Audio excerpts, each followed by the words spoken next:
Hi everyone, it's JJ here and welcome to Be Colorful. This is the third part of the video where I share with you 10 card ideas using the Tonic Kraft kit number 32. A kit to create mini albums, but also many cards using creatively what the kit offers. I have already made 7 cards and a mini album. You will find the links to those videos in the description box and at the end of this video. Now let's start to the card number 8.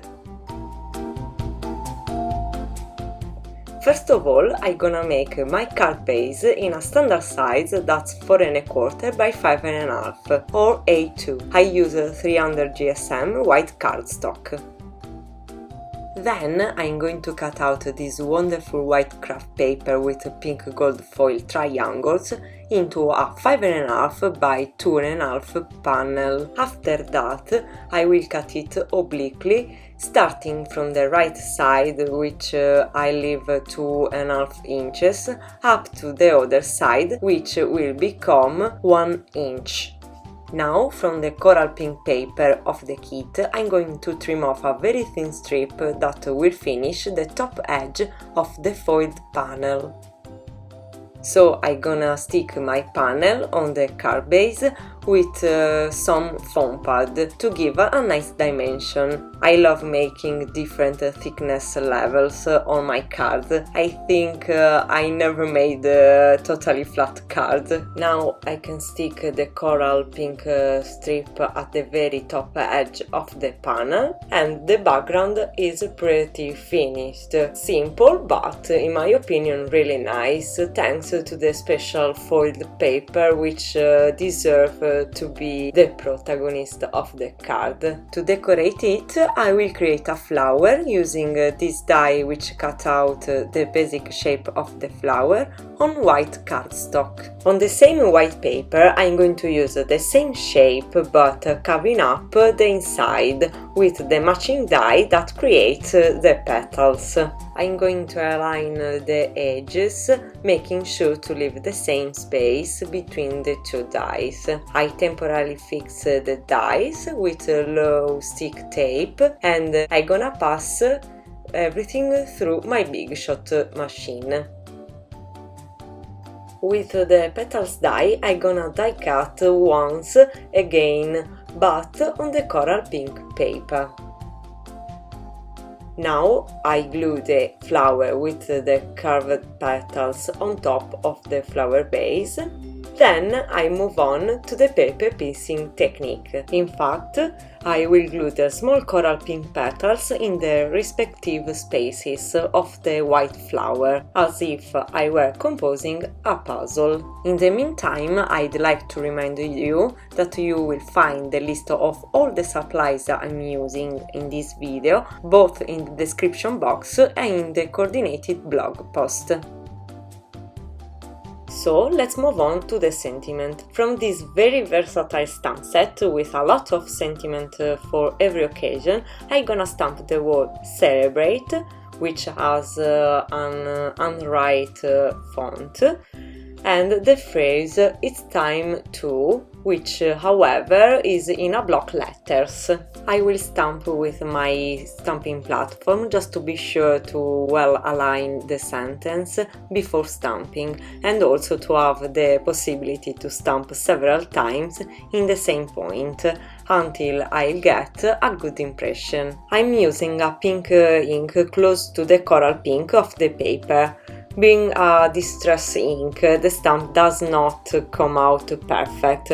Therefore, if you don't have a stamping platform, avoid using this type of ink, unless you are very good at stamping multiple times in the same position. I'm sure I'm not among these lucky people. Now I'm gonna stick the flower on the card using some foam pad.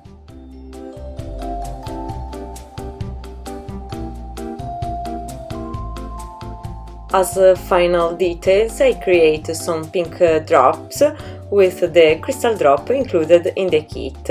I really love the Nuvo drops, but you will have understood it by seeing my card. I think I have used it in all 10 cards that I made with this kit. Anyway, I'm also going to stick a few confetti included in the kit, here and there, just to add some foil element also in the white part of the card.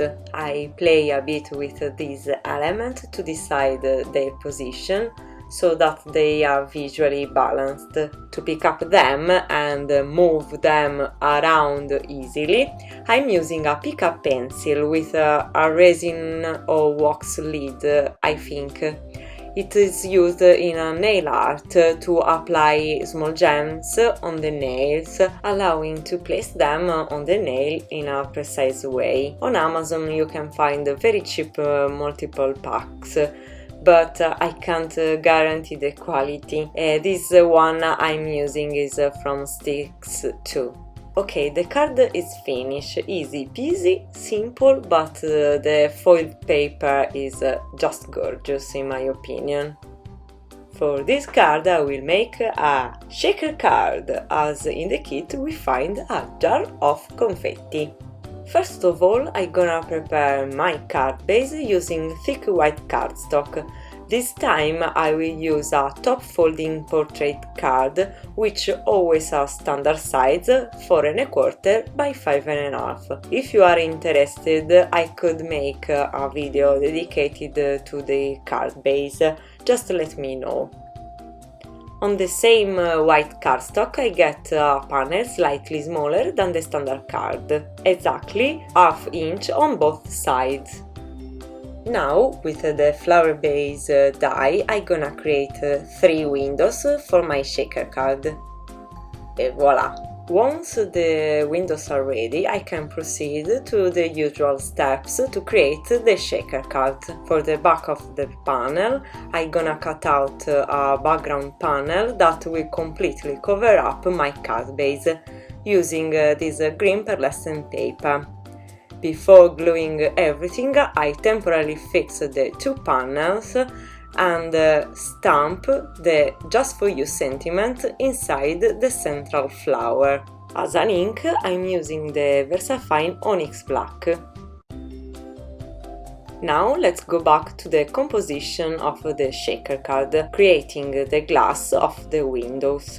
So, with some liquid glue, I'm going to stick a piece of acetate on the back of the panel. Then I move on to enclose the windows with foam tape, taking care to position it so as to create completely enclosed fences all around the windows. These spaces will host the elements of the shaker card. Now I'm gonna remove the protective film from the foam tape. This can be done even after you fill the shaker card. I don't know which is the best method. I have trouble in both cases. If I remove it first and I'm wrong putting the element, they stick all over the adhesive. If I do later and I make too brusque movement while I remove the film, the element that I put splash out on, and they are going to stick to the foam tape in any case. So, up to you.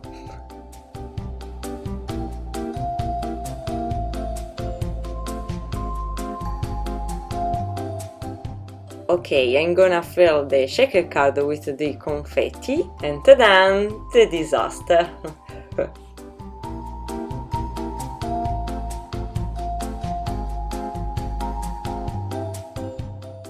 Let's use this tool. I always have it on hand, but my senseless laziness in extending my arm or my obstinate belief that I can win against this small element prevails on common sense.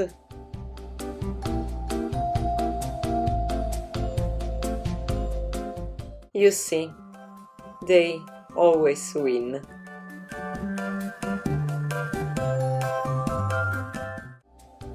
Another small problem I have when I make a shaker card is when I have to stick the panel with the element on top of another panel. How do I position it straight?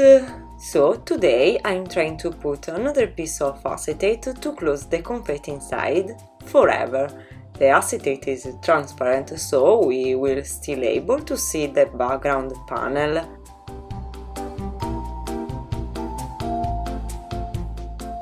This way I can move this shaker panel safely without the confetti coming out, and I can glue it straight, more or less. Now it depends on my precision, of course. Once the basic structure of the shaker card is finished, I can decorate it with a few drops of pink crystal drop. I'm gonna stick everything down.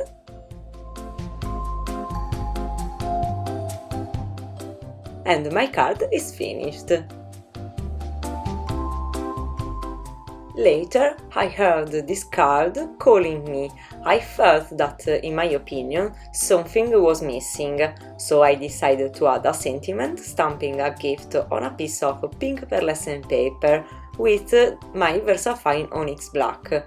Then I have cut out the strip, creating a fish tail at one side. I'm going to stick it with some liquid glue, but I'm using a piece of foam pad behind the fish tail. Now I can call this card done. Here we are at the last but not the least card of this series. I'm going to share with you an elaborate project for someone special. For this project I will use the die of the kit designed to create the mini album pages. I will die cut two shapes using 300 GSM white cardstock. Now I'm going to cut out one of the two panels following the second fold line marked by the die itself, creating a flap that I will use to join this rectangle panel to the other panel I have made. So I put some liquid glue on the back of this flap and I'm gonna glue it on the back of the other panel, making the right side match the flap folding line.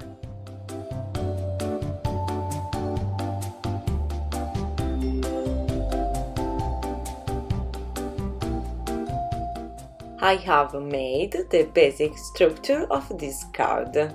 Now we can decorate it as we like. I will use this specialty card and this die from the kit. I will use the partial die cutting technique because I want to cover up the entire upper part of the card base. To do that, I temporarily fix the paper and the die, positioning the part I don't want to die cut outside the sizzling plate. As you can see, I still have the whole bottom piece of paper. Now, with the rectangle die of the kit, I finish cutting out my customized panel, always using the partial die cutting technique.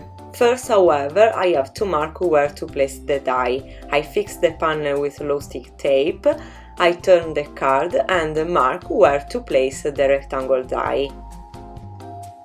I'm going to place paper and die on the plate, leaving out the part that should not be cut.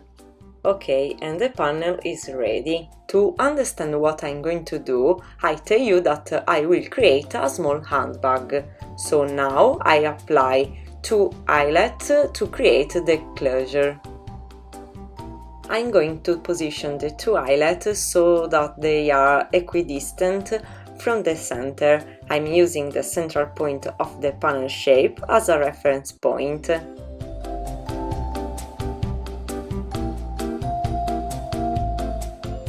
I don't have a tool that allows me to create holes.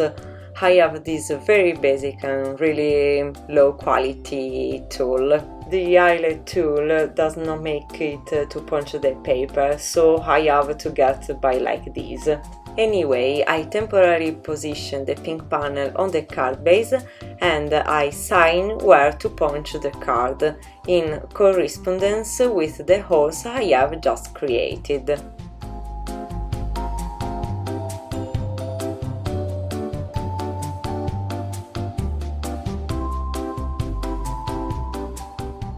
I'm gonna put the eyelet through the holes of the pink paper and I'm going to press them with the eyelet tool.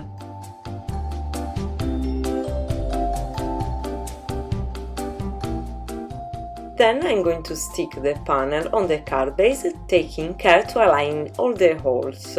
While the glue dries, I'm moving on to create the handles of the bag. From the green pearlescent paper I'm gonna cut out 2 strips that will be 1 by 7¼ inches, which I will fold in half, so I'm going to make a score line at ½ inch in both strips.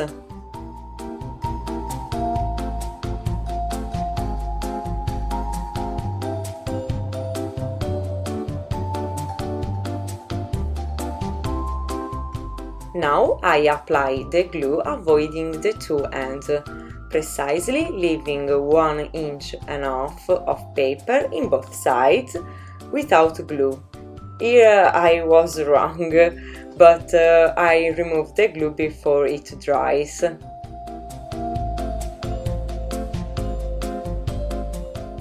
I keep the paper pressed with the clips, and once dry I'm going to open the 2 ends that I left without glue.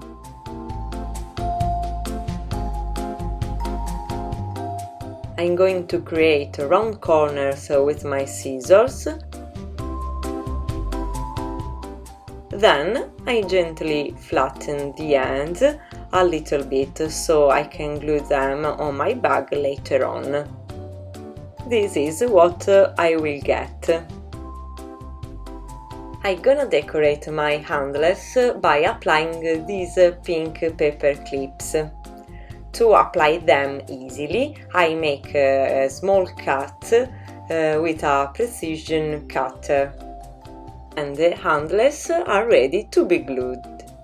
To fill the void that the paper curve leaves, I'm gonna use, in addition to the glue, also the foam pad.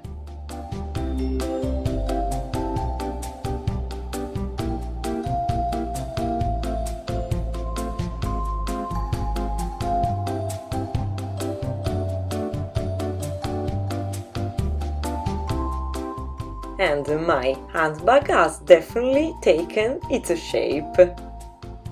I continue to refine it by creating a panel with this die from the kit for the bottom of the bag.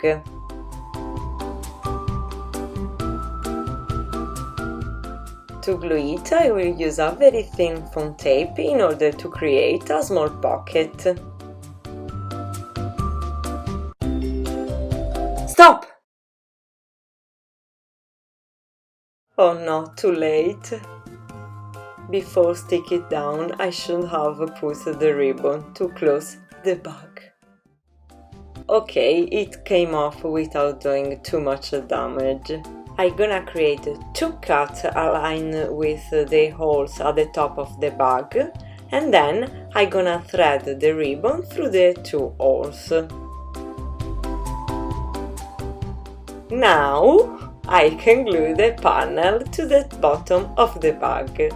Okay, let's move on to the inside of the bag, where I will put a little pocket using the die of the kit. I will decorate the pocket with the matching die that will create this beautiful floral design on the front of the pocket. Once die cut and removed all the small pieces in excess, I'm gonna glue a panel of pink pearlescent paper on the back.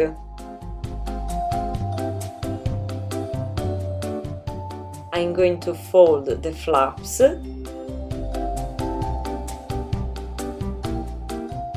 and I'm gonna glue the pocket inside the bag, applying glue only on its flaps. To decorate my card even more, I will create a small tag where I'm going to stamp my sentiment.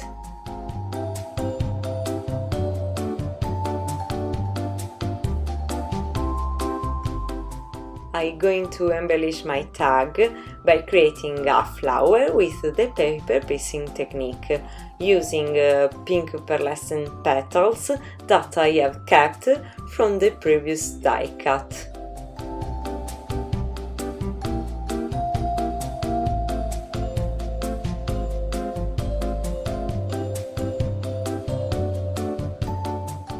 Now I'm gonna thread a white ribbon to be able to tie the tag to the handle of the bag.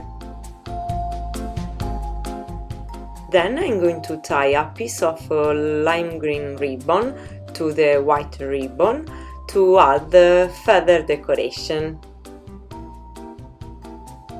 I chop off the excesses by creating a fish tail at the end of the green ribbon. Finally, I'm going to secure the tag in the handle of the handbag. I'm going to chop off the excesses of the ribbon by making oblique cut.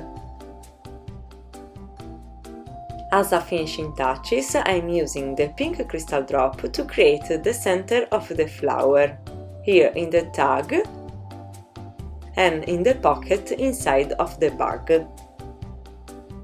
And the last card is finished. I let it dry, and let's take a quick look at the leftovers of this kit, as well as the 10 cards I made in these 3 videos.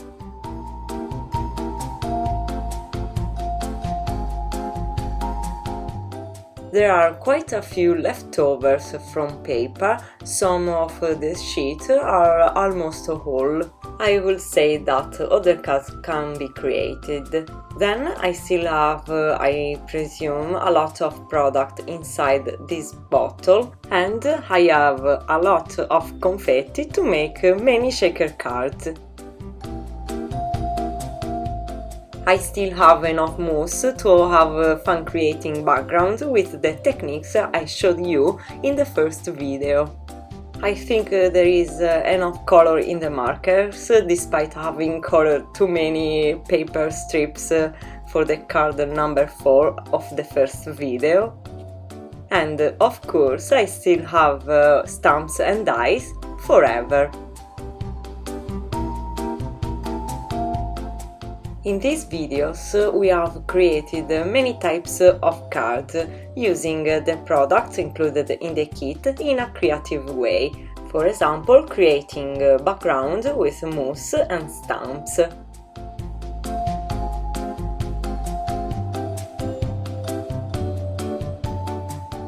We have created elaborate cards using the die of the kit in a different way from what they were designed for. For example, an elegant gatefold card, which can hold money or gift card that we want to give to someone special. We used the die for the pocket to create an intricate strip and a always fun shaker card. We also created a simple and fast card, but still very beautiful, thanks to this wonderful card in rose gold foil. Last but not the least, the most elaborated card, which will make the recipient really happy. A cute handbag with an internal pocket that can host our shopping contribution for the person who will receive it. And that's all for today. I hope you get fun. In this case, leave me one like for each card and you get inspired to use your kit in 1,000 different ways. But I think these videos can provide a few creative tips even of those who don't have the kit. I really enjoy finding out 1,000 ways to use what these magical boxes contain. I hope to convey this fun to you too. Let me know in the comment if I did. So, thanks for watching, see you all next time and be colorful!